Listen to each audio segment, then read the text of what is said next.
건 많고. 자, 성부와 성자와 성령의 이름으로 다 같이 시작하도록 성부송 마칩니다. 은총이 가득하신 마리아님, 나와서 주님께서 함께 계시며 이제 복 계시며 태중의 아들 예수님 또한 복 계시나이다.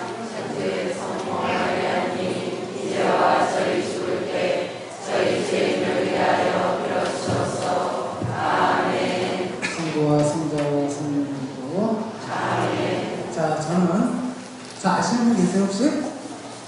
알 리가 없지. 30년 전에 가천에 있었는 저를 알 리가 없죠. 저는 신성남 바르나바입니다.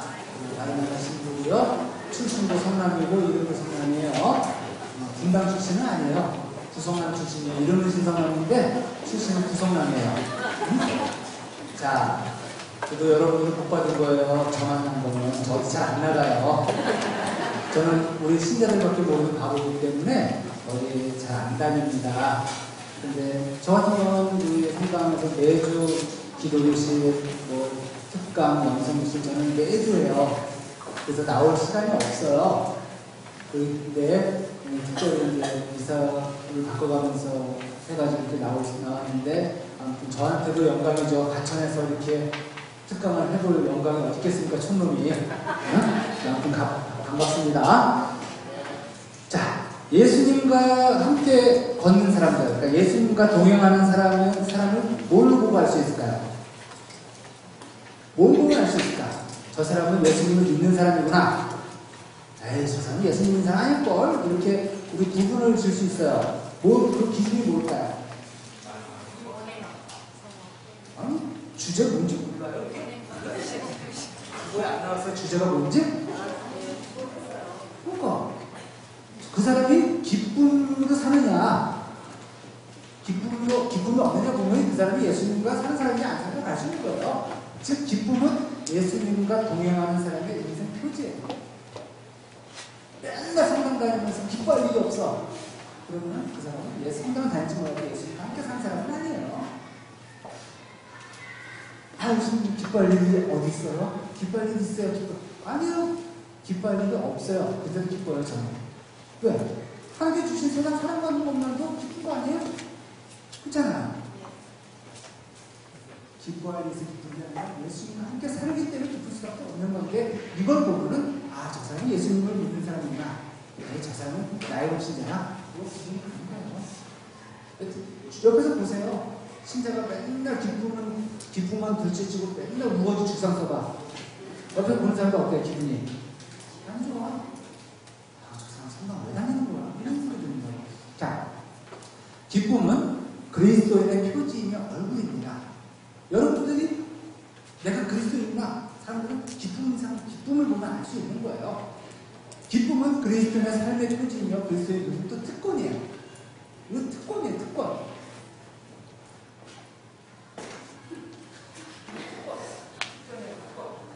우리는 기쁨을 알고 기쁨을 추구하고 기쁨을 누려야 합니다. 우리의 그 기쁨을 그 어떤 것도 어느 누구도 빼앗아 갈 수 없게 해야 돼요. 기쁨은 소중한 성품이며 아름다운 성품.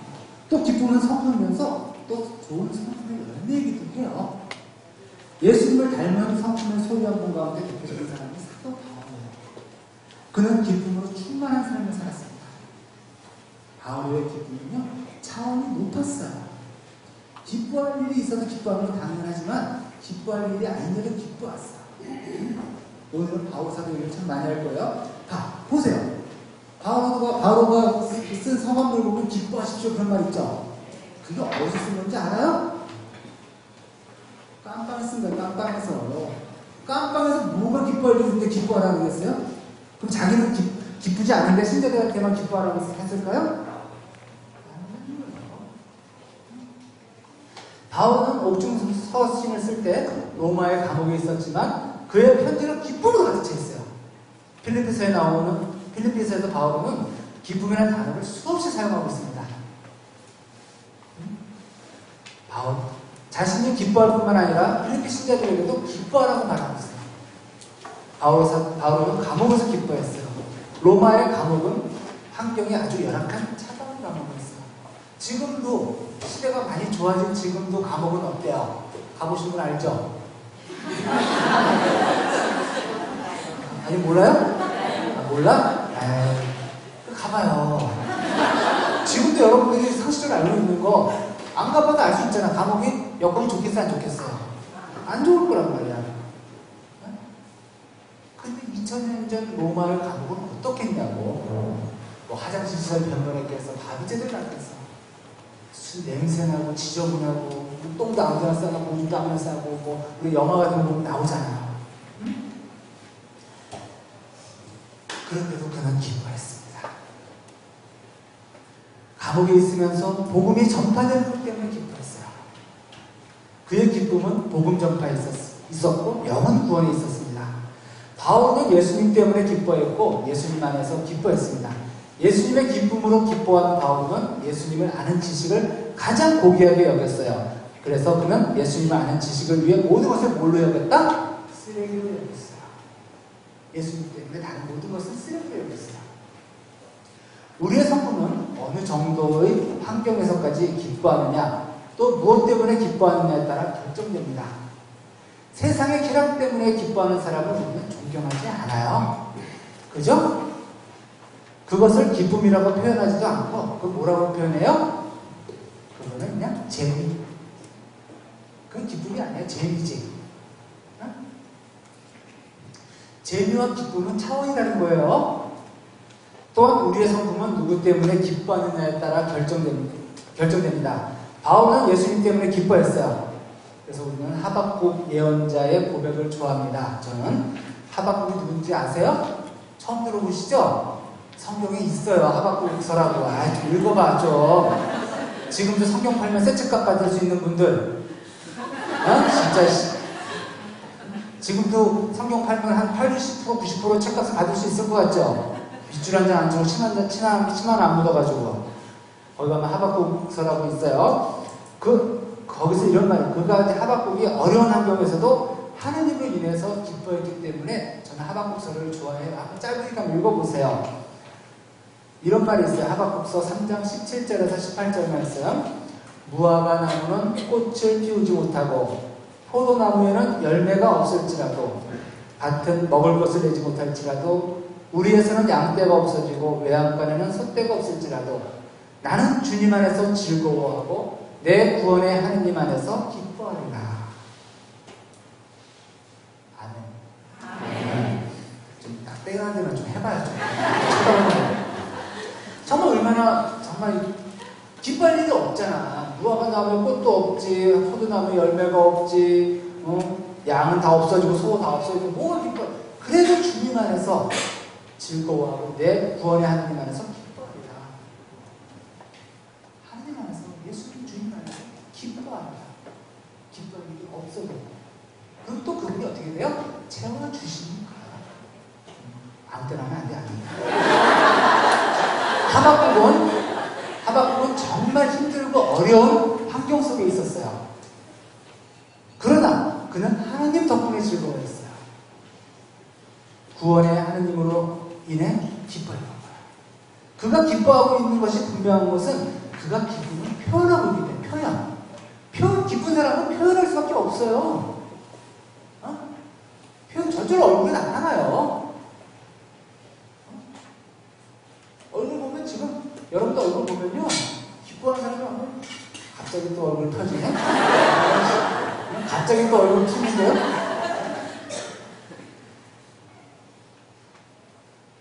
그래요. 기쁨은 벅찬 느낌입니다. 벅찬 느낌이 있을 때 우리는 그 기쁨을 표현하게 됩니다. 여러분들 아들이 휴가 나와서 군대에서 그거 감출 수 있어요? 감출 수 있어? 아니 밥 먹자. 잘해. 이런 엄마가 하고 내 새끼 하면서 그냥 옛날 말하면 버선발로 뛰어나와가지고 울고 표현하지 않아 엄마 있겠어요? 그래요. 이게 벅찬 느낌이야. 기쁨이. 예수님과 안에서 기쁜 사람은 이 벅찬 느낌을 표현하지 않을 수 없다니까. 어쨌든 눈물까지 흘릴 정도로 기쁜 거예요. 그 성체조배하다가 눈물 흘릴 사람들 슬퍼서 우는 게 게 아니에요. 가끔 뭐 남편한테 맞고서 묻는 여자들도 있지만 정말 성취주의에서 예수님과 함께하는 그 기쁨에 벅차오는 사람은 나요. 정말이에요. 바울도 하박국도 자신들의 벅찬 느낌을 표현하고 있습니다. 기쁨을 표현할 때 더욱 강렬해지고 충만해집니다. 우리도 기쁨을 느끼고 표현하는 법을 배워야 돼요. 우리 천주 시대들은 너무 어색해, 그게. 어? 너무 어색해요. 성가를 불러도 기쁘지 않고, 뭘 해도 기쁘지 않아.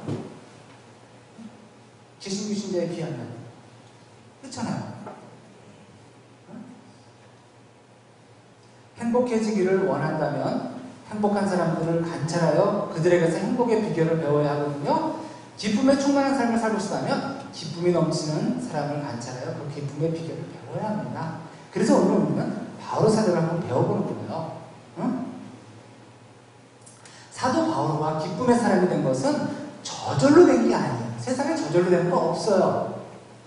뭐 지금 16번 올라가면 저절로 된 것 같아요? 아니요. 아르헨티나 때문에 올라갔어요. 아르헨티나가 너무 고마워. 나 이제 아르헨티나 좋아할 거야. 저절로 된 거 없어요. 우리가 땀을 흘렸잖아. 꿈이 이루어진다. 그 별차가 옛날에 꿈은 이래서 별 안에 별이 있었죠. 그게 뭐예요? 꿈은 저절로 이루어진다요? 아니에요. 꿈은 이루어진다. 꼭 이루어진다는 뜻이겠지만 저절로 이루어지는 건 아닙니다. 신앙은 노력이 있을 때 이루어지는 거예요. 마찬가지로 우리가 기쁨의 사람이 되기 위해서 우리도 저절로 성당만 다닌다고 기쁨의 신앙이 되는 건 아니에요. 내가 정말 기쁨의 사람이 되기 위해서 노력하고 거기에 방법도 알아야고 그 비법을 찾아야 되는 거예요. 바울가 이런 말을 해요. 기쁨의 비결을 배웠는데 그는 배웠다는 말을 잘 사용해요. 배웠다는 말을. 저는 마찬가지로 저도 오늘도 책을 보면서 배우고 왔거든요. 내후년에 우리 신자들에게 교육해줄 자료를 지금 벌써 저는 공부하고 있어요. 몇 년치를. 몇 년치 공부하고 있는 거 보니까 나는 정말 그래요. 우리 신자들의 영어 부분밖에 관심이 없어요. 본당 신부가 그것만 잘하면 되지 뭐 내가 뭐 다른 거 잘하는 거 없어요. 전 차도 없어요. 갈 데도 없어. 그 이유는 난 본당 신자들에서 죽을 사람이기 때문에 그래요. 근데 말은 이렇게 잘하는데 본당 신자들은 어떻게 생각해요? 거기서 바울 사도는 이런 말을 해요. 내가 궁핍해서 이런 말을 하는 것은 아닙니다. 나는 어떠한 처지에서도 만족하는 법을 배웠습니다. 나는 비천하게 살 줄도 알고 풍족하게 살 줄도 압니다. 배부르거나 배고프거나 넉넉하거나 모자라거나 그 어떠한 경우에도 잘 지내는 비결을 알고 있습니다. 4장 11절부터 12절 필리피서. 그리고 신자들에게도 배우고 그 배운 것을 실천하라고 권고합니다. 그리고 나에게서 배우고 받고 듣고 본 것을 그대로 실천하십시오. 그러면 평화의 하나님께서 여러분과 함께 계실 것입니다. 이렇게 얘기해요. 4장 9절에서. 바울과 감옥에서 기뻐했다면 그보다 더 좋은 환경에 우리는 기뻐할 수 있어요? 없어요? 있어요. 그렇다고 감옥 가볼 필요는 없어요. 바울과 주님 안에서 기뻐했다면 우리도 주님 안에서 기뻐할 수 있는 거예요. 바울과 근심을 극복했다면 우리도 주님 안에서 근심을 극복할 수 있어요. 그렇다면 어떻게 극복하느냐? 바로 기쁨에 있어서 이제 기쁨을 잊지 못하게 하는 장애물들이 있어. 이 장애물들을 이겨내야지. 넘어가야 될 거 아니에요. 장애물은 없어지지 않아요. 아무리 우리가 저나 여러분들이 용을 써도 장애물 절대 없어지지 않아요. 그럼 방법은 하나밖에 없어요. 장애물을 넘어가는 수밖에 없는 거예요. 그리고 그 장애물이 나에게 있어서 걸림돌이었는데 어떻게 돼요? 더 멀리 가서 디딤돌을 만드는 수밖에 없어요. 아무리 기도해보세요. 여러분들이 믿음이 좋아도 가나상 안 없어져요. 절대 안 없어져. 그러면 저 가나상 없어지기 바라는 게 아니라 가나상 올라갈 다리에 근육을 기울인다는 거거든요. 그럼 거기서 그 바라보는 세상에 그 기쁨이 있어요, 없어요? 그죠? 자, 기쁨으로 충만한 삶을 살기 위해서는 무엇이 기쁨의 장애물인지를 잘 알아야 해요. 스스로 불행하다고 생각하는 것은 대부분 기쁨의 장애물 때문입니다. 지금 여기 계신 분들, 난 불행해. 이렇게 되는 게 이건 장애물에 걸려 있는 거예요. 바울은 기쁨의 장애물을 잘 알았고 잘 이겨냈어요.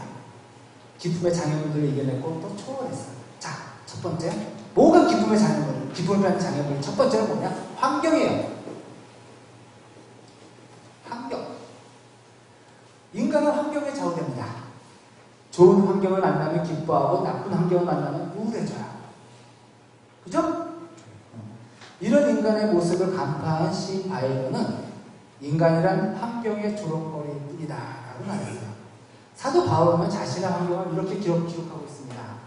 내가 그리스도 때문에 같이 있다는 사실이 온 경비대와 그 밖의 모든 사람에게 알려졌습니다.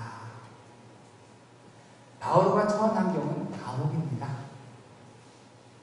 감옥에서 지금 쇠사슬로 묶여 있어요. 바울과 이렇게 자신의 환경을 밝히는 이유는 인간은 환경의 영향력을 받을 수밖에 없다는 것을 말하기 위해서요. 바울도 지금 감옥에서 환경의 영향을 받고 있는 거예요. 세례자 요한, 축일이죠? 세례자 요한 같은 탁월한 하느님의 사람도 감옥에 갇혀있는 동안 회의가 찾아왔어. 회의가. 의심과 침체가 찾아왔어. 그래서 제자들을 보내요. 당신이 오시게 된 분입니까? 그죠? 기억나죠? 그런 구절은? 네. 그만큼 환경은 우리의 기분에 영향을 미쳐요. 그러나 바울은 환경을 넘어서는 비결을 터득했어요. 그리고 우리에게도 환경의 노예가 되지 말라고 권고합니다. 바울은 감옥 안에 있기 전에 그리스도 예수 안에 살고 있음을 알았어요. 그는 감옥 안에 있다는 생각을 뛰어넘어 주님 안에 있다는 생각을 키웠어요. 바울은 생각의 초점을 감옥에 두지 않고 예수님께 두었던 거예요. 감옥에 둔 사람은 환경에 장애물에 좀 주저앉은 사람이고, 나는 지금 감옥에 있지만 예수님과 함께 있다. 그렇지만 감옥에 있으면서도 감옥이라는 걸 의식하지 않는 거예요. 우리 순교 선조들이 감옥에 거의 다 갔었죠? 거기서 서로 손잡고 교우들끼리 주님을 찬양했잖아. 그래서 결국 분명히 죽는 게 두려웠을지 몰라도 거기서 손잡고 같이 기도한 덕분에 주님과 함께 있기 덕분에 기꺼이 목을 죽으러 갈 수 있었던 거예요. 그 많은 순교자들이. 그래서 여러분들이 지금 처한 환경이 좋지 않을 수 있어요. 저 역시도 사대를 살아가면서 지금 너무 열악한 성당에 살고 있어요. 월 200에 사대 집무실에 들어가지도 못해요. 더워가지고. 에어컨도 없어요. 놀 수도 없고 돈이 없어서. 그러나 저는 여태까지 신자들한테 힘들다는 소리 한 가지 해본 적 없어요. 왜? 이거 재밌어요. 기쁘고. 좋은 신자들 만나서 행복해요. 대신 집무실에 못 들어가니까 빨리 도망갈 수 있잖아. 성당에 오래 안 있어도 신자들이 안 찾아줘. 아유, 신부님 고생이 많네. 빨리 도망가요. 그래서 또 성당이 또 한락가 근처에 있어가지고 재밌거든. 1층이 술집이고 먹을 때 진짜 많아요. 그 성당. 아이고, 이런 소리 하면 안 되는데. 한번 이렇게 하면 자기가 어떻게 바라보느냐에 따라서 지금 여러분들이 환경이 변할 겁니다. 여러분들의 그게 환경이 여러분들을 가로막는 게 아니라 여러분들을 더 주님과 가까이 갈 수 있게 만드는 환경이라면 여러분 어떻게 하실래요? 주님께서 허락하신 상황이라면 여러분들 과연 거부하실래요? 아니죠. 여러분들 초점을 바꾸세요. 생각을 바꾸시면 돼요. 두 번째, 여러분들 여러분을 기쁘지 않게 하는 인간이 누구예요? 남편이시고 나라고. 정말 나를 힘들게 하는 사람이 남편이고 부인 아니에요? 처음에는 솔직히 연애할 때는 저 사람 없으면 못 살 것 같다 그러더니 요즘 그 인간 때문에 못 살겠지. 그죠? 처음에는 그 사람 없으면 내가 못 살 것 같아서 결혼했잖아. 지금 그 인간 때문에 못 살겠잖아요. 바로 맞죠? 그래. 뭐 나도 살아보진 않았지만 사람이 기쁨을 빼앗는 장면이에요. 첫 번째, 환경이 기쁨을 빼앗는다면 두 번째는 사람의 기쁨을 많이 빼앗아요. 여러분도 인정하실 거예요. 여러분 여태까지 나를 불행하다 생각한 사람들이 뭐였나? 바로 뭐 가족이고 또 자식들이고 또 부모들이 또 나의 기쁨을 빼앗고 성당 다닐 때도 여러분들 힘들게 하는 게 누구예요? 하느님이에요? 아니, 주위 사람들이 나를 힘들게 하고 정말 기쁘지 않게 만드는 거 솔직히 사람들이에요. 사람은 기쁨을 주는 동시에 아픔도 가장 많이 주는 존재입니다. 사실 우리를 고통스럽게 하는 것은 주변 환경보다 가장 가까운 사람들이에요. 제가 여러분을 힘들게 하나요? 아니요. 여러분들 건강신부가 여러분들 힘들게 하지. 그렇잖아요. 나는 멀리 있으니까 상관없잖아. 본당 신부님한테 기쁨을 받으면서도 또 본당 신부님한테 상처받는 거예요. 이것이 우리 어쩔 수 없는 거예요. 인간의 행복은 관계에 있기 때문에 가장 가까이 있는 사람들과 관계가 힘들어질 때 인생이 힘들어집니다. 멀리 있는 사람들보다 가까운 가족들과 교우들, 이웃들이 우리의 기쁨을 빼앗아갑니다. 바울은 필리피 신자들 사이에 약간의 다툼이 있다는 사실을 알았어요. 특히 여자들 사이에 불화가 있어야 알았습니다. 여자가 문제야. 응? 그래서 필리피서에는 이렇게 기록되고 있어요. 나는 에우오디아에게 권고하고 신티케에게 권고합니다. 다 여자예요. 주님 안에서 뜻을 같이 하십시오. 지금 여자들끼리 좀 뭐가 문제인지 모르지만 좀 질투가 있나 봐요. 그래가지고 지금 막 약간 이제 알력이 있는 거야, 그 안에서.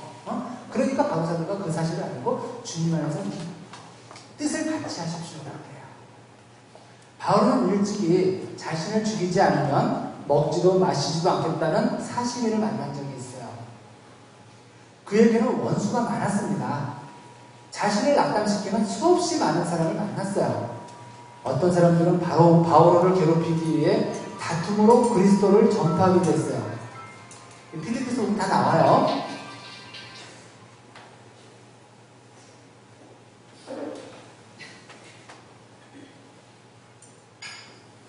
일분들에게 한번 자기 핸드폰 한번 확인해 보세요. 괜찮습니까?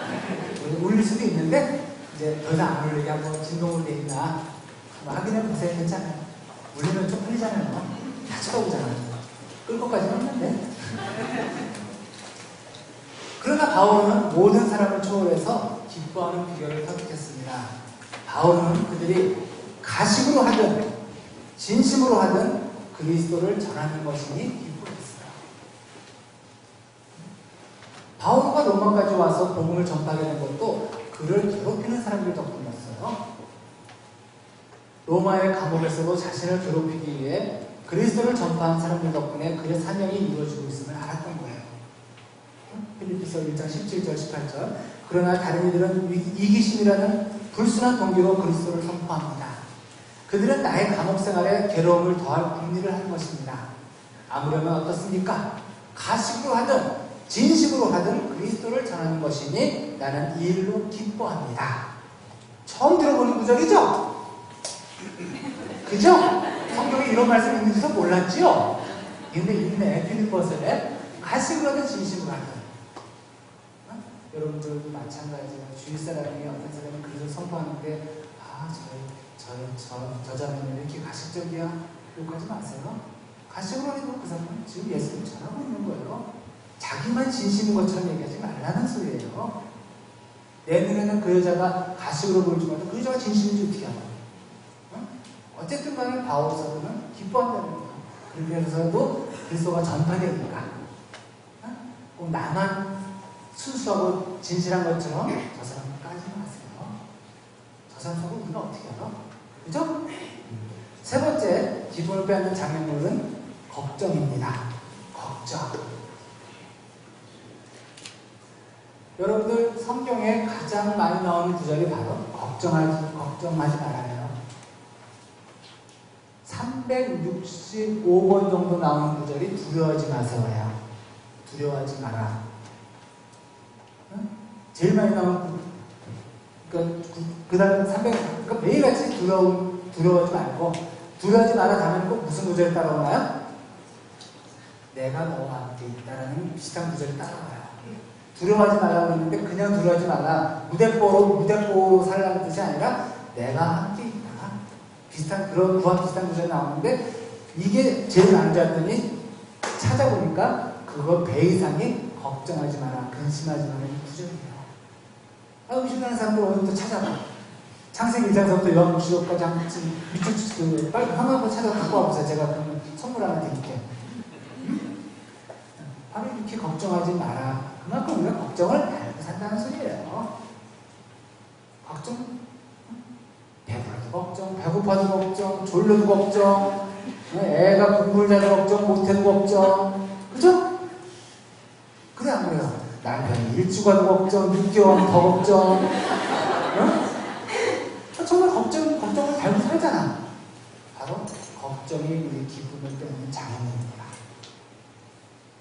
현대인의 가장 큰 적이 바로 걱정이에요. 가장 많이 팔리는 약이 뭘 것 같아요? 신경안정제요. 우울증약, 뭐 이런 비슷한 약인데 신경안정제가 지금 가장 많이 팔리는 약 중에 하나예요. 엄청난 양의 신경안정제가 팔리고 있습니다. 여기 계신 분들 중에서도 수면제 없이는 잠을 못 자는 분들 혹시 계실지도 모르고, 대부분 등만 나면 다 주무시겠다. 오늘날 사람들은 걱정에 시달리고 있습니다.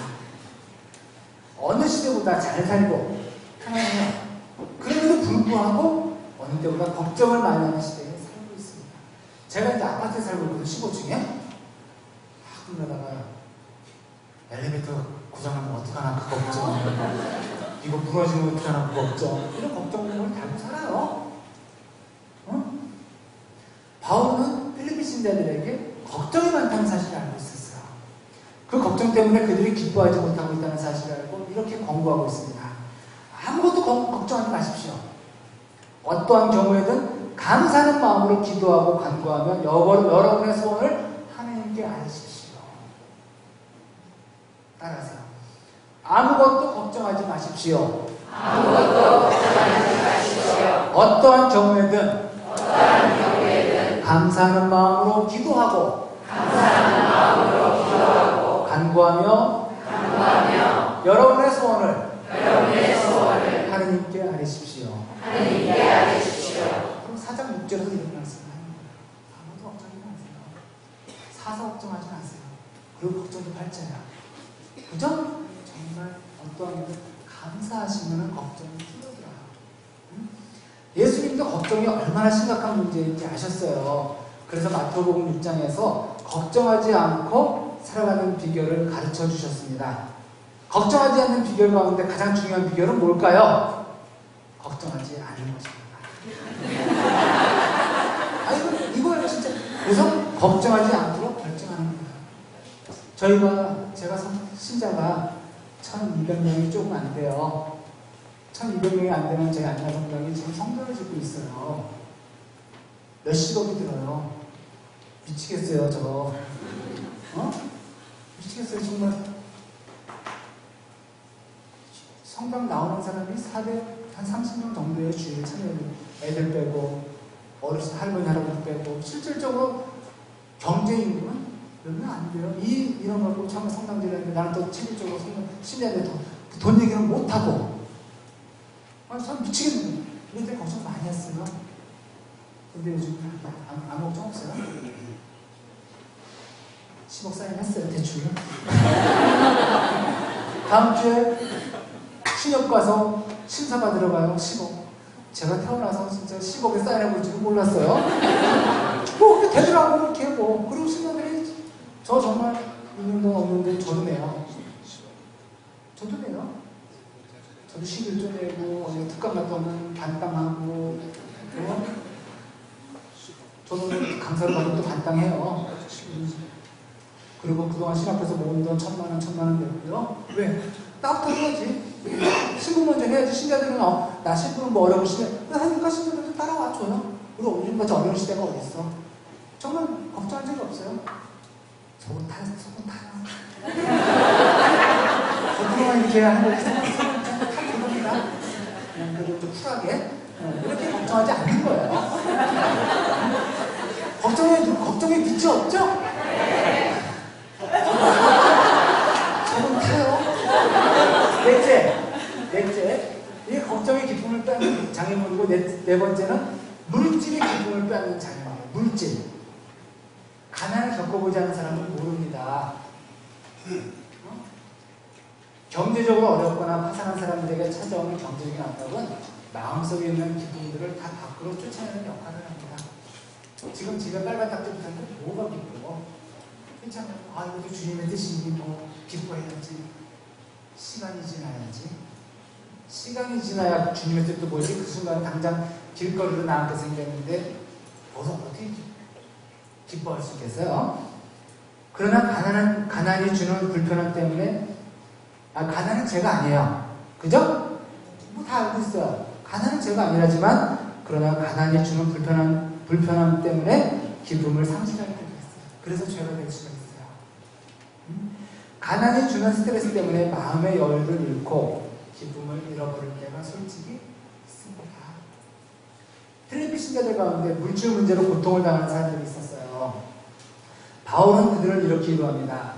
나의 하느님께서는 그리스도 예수님 안에서 영광스럽게 베푸시는 당신의 그 풍요로움으로 여러분에게 필요한 모든 것을 채워주실 것입니다. 우리의 하나님 아버지께 영원 무궁토록 영광이 있기를 빕니다. 아멘. 나의 하나님께서는 그리스도 예수님 안에서 하면서 여러분에게 필요한 모든 것을 채워주실 것입니다. 이걸 믿어야 되는 거죠. 지금 내게 채워지지 않았다면 아직 주님의 뜻이 아닌 것뿐이지 안 채워주는 게 아니에요. 여러분들이 자녀들이 킹스클럽 가가지고 사달라면 다 사줘요? 아니잖아요. 아무리 울고 난리를 쳐도 제가 저한테 필요하지 않으면 안 사주는 거예요. 내가 아무리 청해도 100일 기도하고 반생 기도해도 주님이 나에게 필요 없으면 주잖아요. 일부러도 교육적으로도 안 주는 거예요. 내가 아무리 간절히 기도해도 주님의 뜻이 나의 뜻과 맞아야지 이루어지는 것이지 무조건 때 쓴다고 이루어지지 않는 거예요. 그렇지만 때를 쓰다 보면 어떻게 돼요? 이루어질 수 있죠. 이루어질 때 이루어질 수도 있어요. 왜냐면 엄마들도 그러잖아요. 애가 거기서 킴스에서 그 안에 배 깔고 누워서 물어봐. 그럼 어때요 엄마가? 쪽팔리잖아. 그러니까 너 새끼 집에 가서 보자 그러고 일단 사줘요. 그럼 집에 오면 엄마는 잊어버리죠? 엄마는 잊어버려요. 일단 집에 오면은. 그러니까 하나님도 우리가 때를 쓰면 들어줄 수도 있어요. 그러나 아무리 때를 써도 아닌 건 아닌 거예요. 바울도 물질적으로 힘든 생활을 했던 사람입니다. 그러나 그는 가난을 넘어서 기뻐할 수 있는 비결을 터득했어요. 우리의 기쁨을 빼앗는 것은 가난만이 아니에요. 오히려 풍요로움이 우리의 기쁨을 빼앗아갈 때가 많습니다. 여러분들 우리 할머니들 생각해 보세요. 60년대, 70년대가 더 삶이 살만했어요? 지금이 더 살만했어요? 물질적으로는 지금이 살만할지 몰라요. 그러나 가족들끼리 사는 건 그때가 더 재밌지 않았어요? 아니 뭐 지금이 재밌다면 지금이 좋다는 말 하나도 여기 생각하면 그러네. 정말 옛날에 살기 힘들었던 60년대, 70년대, 80년대니까 좋았다. 살기는 더 좋았다. 그때는 우울증이란 말도 없었고 근데 자살하는 사람도 없었는데 지금은 살기 좋아지는데 자살하는 사람이 더 많아요. 살기 좋은데 왜 자살해? 그렇죠? 살기 힘들 때 자살하는 거예요.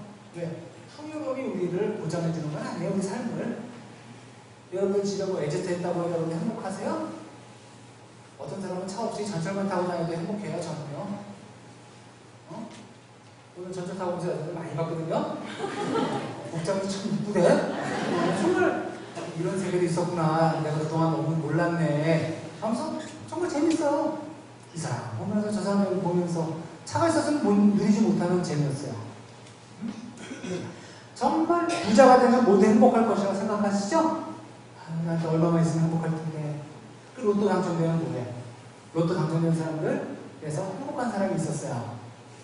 그 행복한 사람은 그 돈을 두고 사회로 환원한 사람만 행복하더라고. 자기가 움켜진 사람은 다 쪽박 던졌어요. 가장 불행한 모습은 어떤 사람들일까요? 어떤 사람들의 모습에서 정말 불행한 사람의 모습을 보면 도박하는 사람들. 도박을 하는 사람들은 한결같이 긴장을 하고 있어요. 좋아요. 모른 척해 다들. 하면서 노인정을 쪼잖아요. 정말 심각한 표정을 짓고 있어요. 그들을 보는 사람들까지도 심각합니다. 정당한 방법으로 벌지 않은 것은 우리에게 기쁨을 주지 못합니다. 복권이 당첨되어 하루아침에 부자가 된 사람이 행복한 예가 거의 없어요. 그렇다면 부자가 되는 것이 나쁜 것일까? 그렇지 않죠. 부자가 되는 것은 나쁜 게 아니에요. 정당한 방법으로 열심히 노력해서 부자가 되어 가치 있는 일에 물질을 사용한다면 그것은 귀한 일이죠. 중요한 것은 풍요로울 때도 물질에 집착하지 않고 참된 기쁨 속에 머물 수 있어야 합니다. 근데 많은 경우 이거를 못하기 때문에 너무 풍요로운 가족을 뺏어가고 그렇게 기쁠 일이 없잖아. 바울은 가난과 풍요를 초월해서 기뻐하는 비결을 터득했습니다. 우리도 그 비결을 배워야 해요. 여러분들 지금 이 말씀드린 이 기쁨의 장면들을 잘 한번 보시고 여러분들 지금 살아가고 있는 삶 안에서 한번 대입시켜 보세요. 내가 나를 지금 힘들게 하는 환경이 뭔가, 나를 불행하게 만든 기쁨 빼앗는 사람 누군가, 걱정. 생각해 보세요. 그러면 많은 경우 기쁨의 생활을 할 수 있게 될 겁니다. 저절로 되는 게 아니기 때문이에요. 이것은 배움이에요. 배워야 되는 거예요. 그래서 그리고 또 뭐예요? 훈련이에요. 제자들은 뭐냐? 바로 훈련하는 사람이에요. 디스ци플린. 맞나? 바로 훈련이에요. 훈련이 좋은 것은 배운 것을 익혀 우리 존재 속에 스며들도록 도와주기 때문입니다. 한두 번 한다고 어떤 운동도 배울 수 있는 거 없어요. 수영장 가서 뭐 한두 번 이렇게 자멸질 한다고 수영 배우는 거 아니에요. 그 폼을 계속해서 해봐야 돼요. 김연아가 세계에서 금메달 따기 위해서 얼마나 빙빙 돌았겠어요. 그리고 얼마나 엉덩방아를 쪘으면. 정말 수많은 훈련 속에서 그런 영광이 나타납니다. 여러분들도 기쁨의 사전에서 그렇게 훈련을 해야 돼요. 내가 궁핍해서 이런 말을 하는 것은 아닙니다. 나는 어떠한 처지에서도 만족하는 법을 배웠습니다. 나는 비천하게 살 줄도 알고 풍족하게 살 줄도 압니다. 배부르거나 배고프거나 넉넉하거나 모자라거나 그 어떤 경우에도 잘 지내는 비결이 있습니다. 이 바로 사전에서 명심해서 자꾸 이렇게 해봐야 돼요. 자꾸. 지금 여러분들이 배부르면 배부른 대로 기뻐하고 배고프면 배고픈 대로 넉넉한 대로 모자른 대로 지금 다 기쁨의 이유예요. 기쁨의 이유가 아닌 것은 아무것도 없다는 거예요. 아시겠습니까? 네. 자, 그럼 뭘 회복해야 되냐? 뭘 회복해야 되냐? 기쁨의 감각을 회복해야 돼요. 감각. 지금 우리 지금 청소년들의 가장 문제가 뭐냐면요. 컴맹도 아니고 감명이에요. 감명. 감정에 있어서 정서 감각이 거의 맹인 수준이에요. 우리 청소년들이. 그 애들은 나중에 대학을 졸업해도 직장을 못 다녀요. 지능 지수는 20%나 있으면 돼요. 정서 지수가 80%예요. 정서 지수가 낮은 사람은 아무리 여러분들이 공부를 잘해서 못하면 대학은 성공할 수가 없어요. 엄마들 학원 보내는 거 목숨 걸지 마세요. 학원이 아이들 인생 좌우하지 않아요. 빌 게이츠는 대학도 안 나왔어요. 그죠? 여러분들이 그렇게 열을 내서 애를 써서 학원 보내는 학원이 아예 인생을 망칠 수 있다는 거예요. 왜? 세상은 답을 안 가르쳐줘요.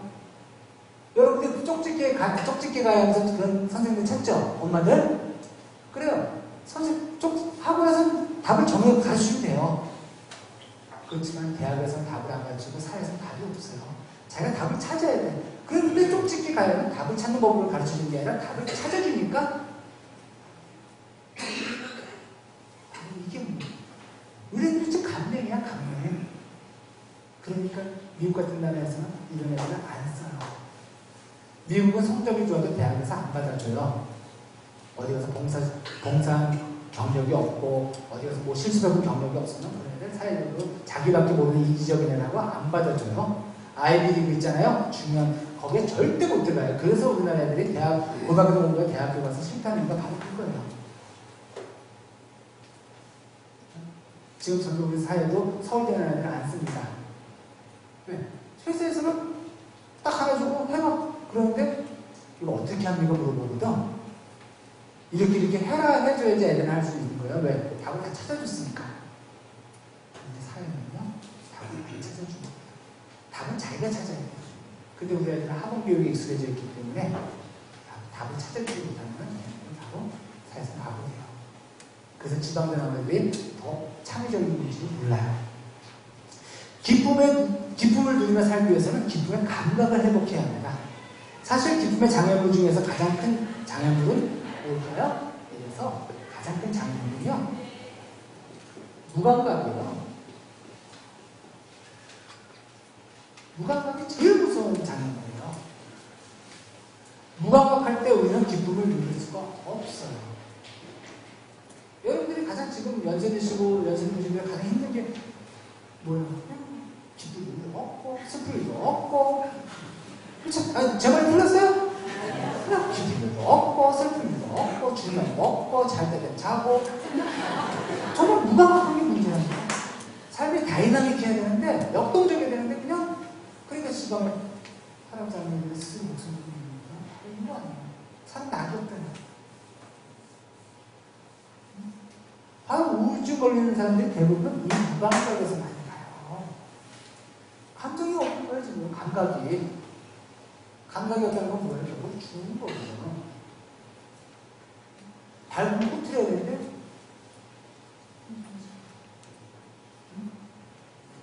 감각을 상실할 때 기쁨을 상실할 수밖에 없는 거예요.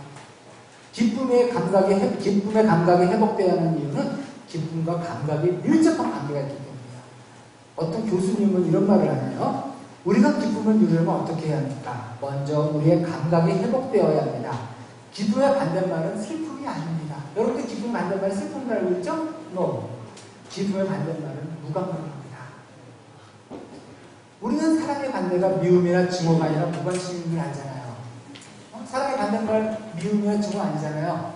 무관심이라고 그러잖아요. 마찬가지로 기쁨의 반대말은 무감각이라는 거예요. 미움은 무관심보다 사랑에 가깝습니다. 관심이 있으니까 미워하는 거예요. 내가 쟤한테 아무런 느낌이 없으면 미워할 필요가 없어. 감정이 없으니까. 응? 미움의 반중간 사랑입니다. 미움은 반중간 사랑이에요. 미움이 반중간 사랑이듯이 슬픔도 반중간 기쁨입니다. 아, 이게 왜 이렇게 나죠? 일단 좀 높여주세요. 애통하며 슬퍼하는 사람은 위로를 받을 것입니다. 위로 중에 기쁨을 회복할 수 있을 것입니다. 문제는 무감각이에요. 문제는.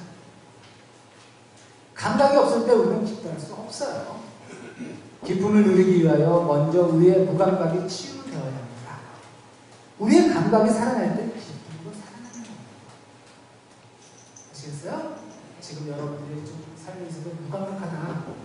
이거부터 감각부터 살죠. 감정부터. 이게 안 살아나면 여러분들 아무리 뭘 해줘도 그러니까 텔레비 봐도 웃을 일 없고 그죠? 개그 콘서트에서 옆에서 애들은 웃고 있는데 엄마는 저기 뭐가 찍니? 드라마 봐도 남들은 다 웃는데 왜 울어? 나 요즘 학원부장 때문에 지금 마음이 되게 아프잖아. 학원부장 브로미스트기에 거기에 브로미스트기에 그 육아원을 사랑하는 게 아니잖아. 어? 지 삼촌한테 뺏겼잖아. 이걸 봐도 감각이 없어.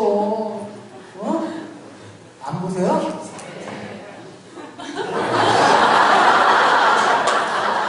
재밌어요. 나는 유선방송 봐. 자, 어떤 이 교수는 기쁨이 충만한 삶은 2층 집으로 되어 있다고 말합니다. 그중 1층은 감각이라는 집이고 2층은 표현이라는 집이에요. 기쁨이란 마음에 와닿는 것이에요. 마음에 와닿는 것이 있을 때 우리는 감동하고 감격하며 눈물을 흘립니다. 그죠? 마음에 와닿는 것이 있을 때 기쁨이 충만해지는 거예요. 우리 그저께 뭐지? 축구 얼마나 기뻤어. 그죠? 그거 보고 아무렇지도 않아. 열심히 분야가 있어요. 그죠? 그렇게 와닿는 게 어떻게 기쁘니까 어떻게 표현돼? 한강이 뛰어들어 죽었잖아. 한강이 그 기쁨을 억제할 수 없어서 한강이 물에 빠졌잖아요. 그래서 한 명은 마시 못 나왔잖아. 나오긴 나왔는데 공통하게 나왔지. 이게 바로 기쁨을 잘 표현하긴 했는데 이게 기쁨이 없어서 이렇게 표현하는 거예요. 여러분들도 기쁨을 표현할 수밖에 없어요. 할렐루야 표현할 수밖에 없는 거예요. 정말 내 신앙생활이 기쁘다면. 마음에 와닿기 위해 필요한 것이 바로 감각을 회복하는 거예요. 축구에 관심도 어떻게 기뻐? 그렇잖아요. 축구에 관심이 없는데 기쁠 수가 없는 거예요. 그 아무리 제가 박쳐놓고 뭐 이렇게 뛰어다니냐 힘든데 왜 이렇게 잘 뛰어 하면서 그러는 거예요.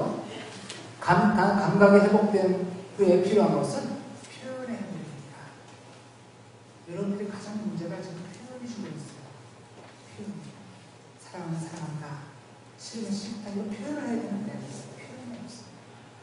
표현이 없다는 것은 그걸 죽어가고 늙어간다는 게 아니라 죽어. 할아버지 할머니도 자기 감정 표현하시는 분이 많아요. 사랑하는 사랑한다. 근데 왜 어떤 분이 정말 금실 좋은 분이 한 분이 먼저 가면 정말 힘든 일이 없는 자기 표현을 표현할 데가 없는 거예요. 왜 사랑해요? 그래서 얼마 못 버텨서 따라가는 이유가 그래서 저는 왜 키우고 살고 그런 분들은 한 분이 가도 오래 살죠. 왜냐면 그걸 표현해 본 적이 없으니까. 그러니까 금슬 좋은 분들이 뭐 빨리 재혼한다든가 또 곧바로 따라서 가는 이유가 바로 이 표현 때문에. 표현하니까 자기가 답답한 거야. 그래서 하여간 기쁨의 감각이라는 일층집이 회복된 후에 우리는 기쁨의 일층집을 짓게 됩니다. 마음에 와닿는 것들이 있을 때 우리는 그것을 감출 수가 없어요. 즐거운 기색이 우리의 표정에 드러납니다. 우리는 환한 표정을 짓습니다. 우리는 기쁨의 언어를 표현하게 됩니다. 출발시키게 되는 거예요. 기쁨은 마음으로부터 시작합니다. 하지만 그 마음에서 머물지 않아요. 기쁨은 언제나 구체적인 표현으로 이루어지는 거예요. 그렇다면 우리의 질문은 어떻게 우리의 감각을 회복할 수 있느냐예요. 어떻게 감각을 회복할 수 있느냐? 우리가 추구하는 기쁨은 세상적인 쾌락이나 재미가 아니라 그랬잖아요. 우리가 추구하는 기쁨은 환경을 초월하고 관계를 초월하고 걱정이라는 무거운 짐을 초월한 기쁨이며 가난과 풍요를 초월했어요. 이런 기쁨을 위해서는 영적인 민감성을 개발해야 합니다. 무감각해진 우리의 감각을 민감하게 만드는 길은 무엇일까? 하느님은 어떤 방법으로 우리의 무뎌진 감각을 회복시킬까요? 다음 시간에. 박수는 왜 제일 쉬운 시간인데?